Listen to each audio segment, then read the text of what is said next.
Hello everyone, in this video I'll be doing a Sword Dancer of Eilistraee build in Baldur's Gate 3. This will be using the Bladesinging Wizard added in patch 8, which makes it perfect for this. Alongside we'll be also adding in the Bard and the Lake Cleric for the perfect thematic, and we'll also make this quite powerful. Now we're going to use two weapons that actually fit perfectly here, with Phalar Aluve, which literally references Eilistraee in its description, and it can also sing, which is perfect. And we'll also be taking Larenthian's Wrath here. So Corellon Larethian is Eilistraee's father, so this works perfectly. Both these weapons are also finesse longsword, so we can use both of them together in conjunction, and it is awesome. Ideally, we'll take the wizard last, so if you're respecing at level 12, take the wizard last, so use that as your casting modifier. And starting from level 1, we'll go with the wizard, as it's going to be the strongest way to start the game, going all the way to level 6 with the wizard. So for cantrips, take Firebolt, nice for exploding things, Booming Blade, which has a lot of synergy here, and Mage Hand, setting yourself up to receive healing potions from it is nice. And for our spells, we'll go with Mage Armor, Shield, Magic Missile, Thunder Wave, Longstrider, and Sleep, which makes sense for this. And for our ability scores, I would recommend using the Dexterity Gauntlets as early as possible, as that can alleviate some of the multi-attribute dependentness of this build, as we do have some Charisma and Wisdom, although we're not going to be casting our Wisdom-based spells very often, so we can go with a stat spread like this, and we can actually dump all that, put the points into strength, and use the Dexterity Gauntlets. If you don't want to use the Dexterity Gauntlets, I would recommend a stat spread of something like this, so giving ourselves a decent bit of Wisdom and Charisma as well. And if you want better spellcasting between our Cleric and Bard spells, we can go with a spread like this. At level 2, we'll be selecting the Bladesinging, which fits perfectly here. It gives us a Blade Song, which will add a +3 to our armor class, and saving throws for Constitution. Also give us weapon proficiencies with longswords, which is perfect, which is what we'll be using. And we get to pick some more spells. So Chromatic Orb, Ice Knife, if we get Silence there, can work well. And we'll be taking the free longsword. That doesn't really matter what Bladesinging weapon you choose. It just gives you a free version of it. At level 3, we get access to level 2 spells, with Hold Person being a very fun and useful spell to have. I also like to have Misty Step or Mirror Image as well. Shadowblade's nice, but doesn't have a thematic purpose for this build, so we'll be skipping that. And you could also potentially take Scorching Ray for extra fire damage there. So we'll prepare Hold Person and maybe even throw on Misty Step for our level 3 selection. And into level 4, we get ourselves another cantrip. So Ray of Frost can be nice. Bone Chill is the most effective, but it doesn't really fit perfectly thematically here. And into the spells, Mirror Image and Scorching Ray are solid selections, and we'll take our Scorching Ray there. And for the feat, now, we got a few different choices. We can go with ability score improvement to boost up our intelligence. We can also, if we want to be a sword dancer, we can use the dual wielder feat, which lets us two-hand dual wield weapons. So we can actually get both long swords, and it doesn't impact our Bladesinging. And it'll also give us a +1 to our armor class. So we'll take that first. And by this point, you should be able to get both the long swords. Into level 5, we can take Fireball and Lightning Bolt, two very powerful spells. And we can also get full spells from scrolls, so we don't have to worry, because we'll be taking a lot of full casters here. So we'll take those two powerful spells. Counter spell is also a nice one to have, so we'll take that at next level. And then you can mix in and add whatever spells that you want there. So we'll go with that. Into level 6, we get ourselves the extra attack. And this is nice. It doesn't stack with any other character or any other classes one, so we'll just keep it at that. Haste is also a really good spell to have, but I prefer having a sorcerer twin cast it to ourselves. And you could take even like Sleet Storm or the Glyph of Warding spells here. And for prepared, that works perfectly. You can swap out and take counter spell as well if you'd like, but I think Mirror Image and Mage Armor works well for survivability. Now we'll be next adding in the Cleric, and we'll be going with the Light domain. So Eilistraee's domains are Life, Light, and Nature. So you can go with any of these and they'll fit thematically. Although, like, the nature domain doesn't give us a massive difference. Light domain doesn't really matter because we're not going to be healing that much. So I think that the light domain works best because we can use the warding flare to keep ourselves safe.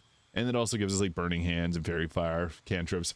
But for our deity selection, we're going to be going with Eilistraee here. So the goddess of good aligned drow, beauty, song, and freedom. The Dark Maiden desires balance between all races and struggles against her mother Lolth's corrupt aims. So yeah, that's the reason we're going to be taking this. We can also take a bonus action Healing Word, which is nice. Create or Destroy Water, which can set up, and that's also nice to have. And Command, it can be somewhat useful at times, especially if you have the Band of the Mystic Scoundrel. So we can go with those spell selections there. Next level, it'd be nice to get the Radiance of the Dawn, but I think this is best to add in the Bard, because it just makes sense thematically here. We can also take the Minor Illusion spell, and Vicious Mockery just is a fun one to have.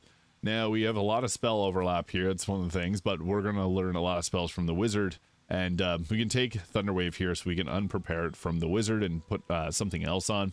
Take Dissonant Whispers as well. We already have the sleep spell, Featherfall, speak with animals, I guess.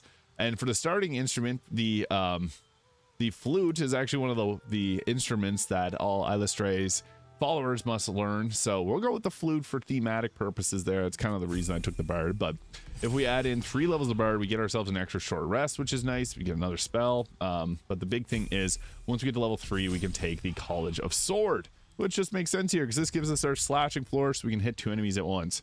Now there's a beautiful combination we can also toss in here. So we're going to take this, we get our fighting style, which we're going to go with the 2 weapon fighting. And then for the spells we'll be taking, we get ourselves invisibility, which can be very useful. Shatter is also nice, and even silence are some good choices. Knock's also kind of fun. We can learn that from the wizard dove. So we'll go with our invisibility. And now there's a cool little synergy here.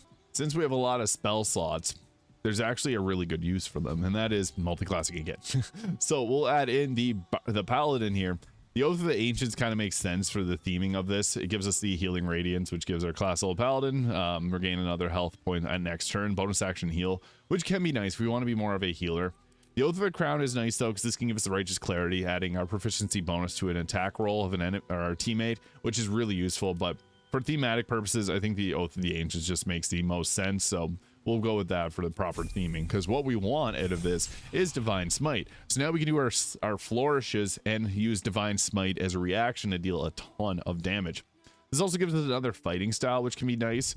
So you can go with we can use a shield. So defense is only the really one that would work. Dueling can be okay. So if we're not going to be doing the 2 dual weapons, I guess that'd be the way to go. So defense is the only really one. Unfortunately, if we're wearing clothing, this won't give us a +1 armor class, but that's just something to consider. Now we can also take all these smites here, and we already get command from the other class, the cleric, so not a huge deal. We can take bless or even like the cure wounds there if you wanted to, and that's going to be it. So it's interesting how this can work out in combat. We get our extra attacks, we got slashing flourishes, so we can attack 2 times. We got full spell progression all the way up to level 6, so we didn't miss a single level, even though the Paladin's a half cast where you took 2 levels of it, so it still progresses our spell progression higher.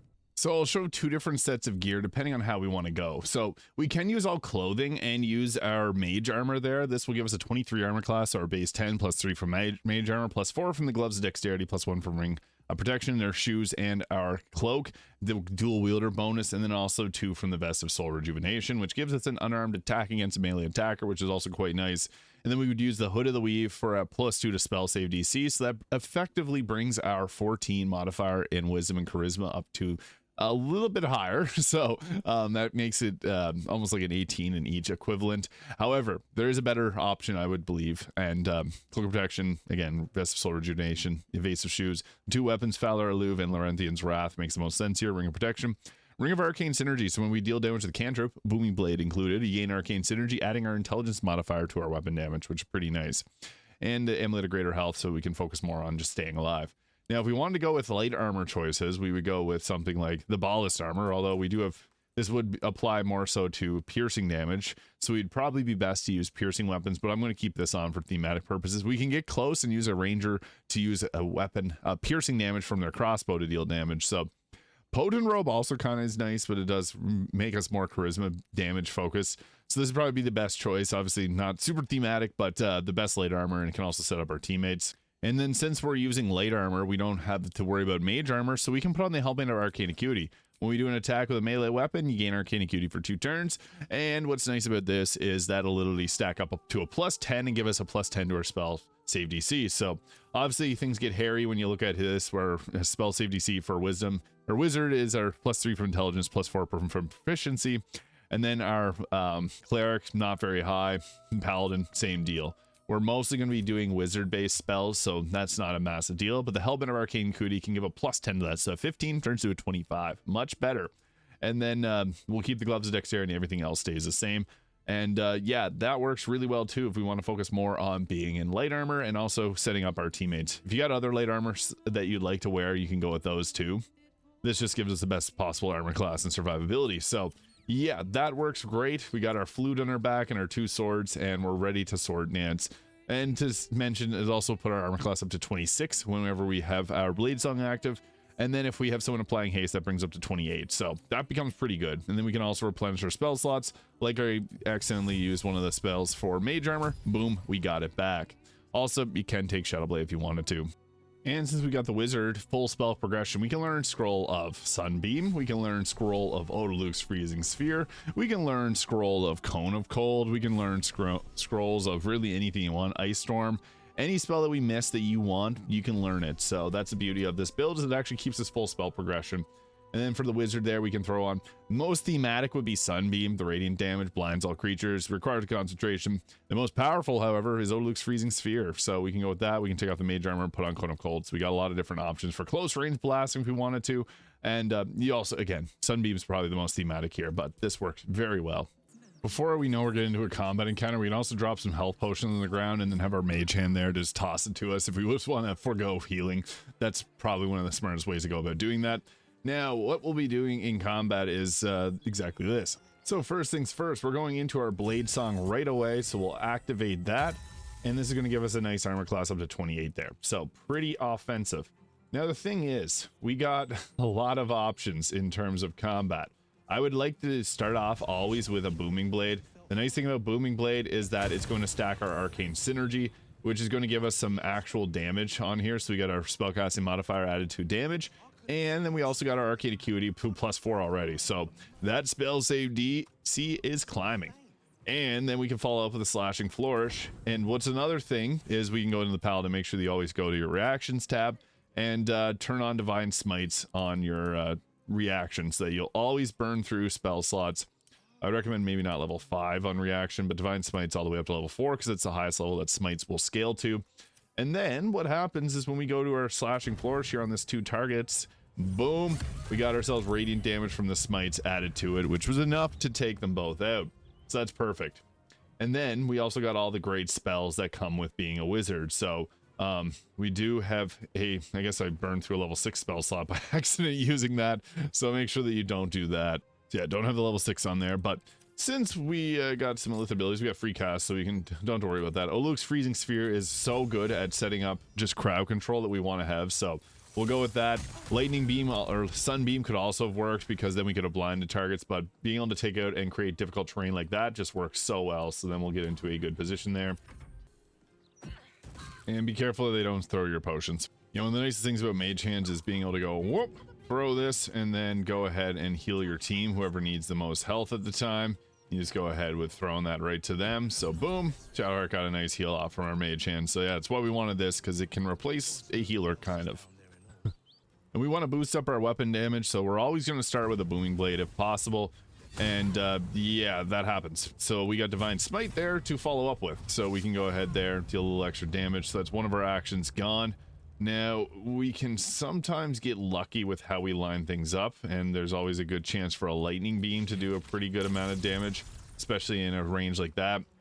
Since we only have 3 bardic inspiration, we don't want to burn through them that quickly, and someone's just using a level 3 spell slot. It's going to be the best way to not do that. So maybe even upcast that to level 4 and hope that we can take out these 2 targets here. So boom, we took out that one. Perfect. Yeah, we got both of them. That's exactly what we wanted. So pretty good use of our action. And then we have our bonus action, Pommel Strike, to daze targets, or even heal, or we can even do our Blade Song Climax if we wanted to. So if anyone needs a heal, you can always pop them with a little healing word there. It's not gonna be a lot of health, but sometimes you don't need that much. And yeah, that's pretty sweet. Now we also got an option for Shield or Warding Flare. That can sometimes turn it into a critical miss, so that's nice. That's the beauty of that. Disadvantage can really work in your favor. So use your Booming Blade again to stack up your Arcane Acuity alongside the Arcane Synergy. Great combination. I was able to take them out. Now it's also dicey whenever we have ice set up, because that can always just ruin your day. So we'll just go after this target here. Divine Smite's nice. We can use the Divine Energy of Eilistraee here to just smite down these fools. And again, since we have higher level spell slots, we can utilize those if we have a target that's a little bit harder to take out. And boom, that was that. Now, we got one more action to use here. Since we have so many good spells like Fireball and Lightning Bolt, we can also use those. Probably overkill to use one of these spells here. We could have just cast a cantrip at this target, but sometimes it's about sending a message. So we'll send them a Lightning Death here. So we'll just blast that. And there it is. So that is a Sword Dancer of Eilistraee in Baldur's Gate 3. So like Cleric, the Sword Bard the Paladin for a little bit of divine smite energy, don't break your oath like I just did, and then also Bladesinging Wizard. This fits perfectly thematically. It's very strong, level 6 spells, good armor class, everything you could imagine. So let me know your thoughts in the comments, hit the subscribe button below if you found this useful, and I'll see you all in the next video.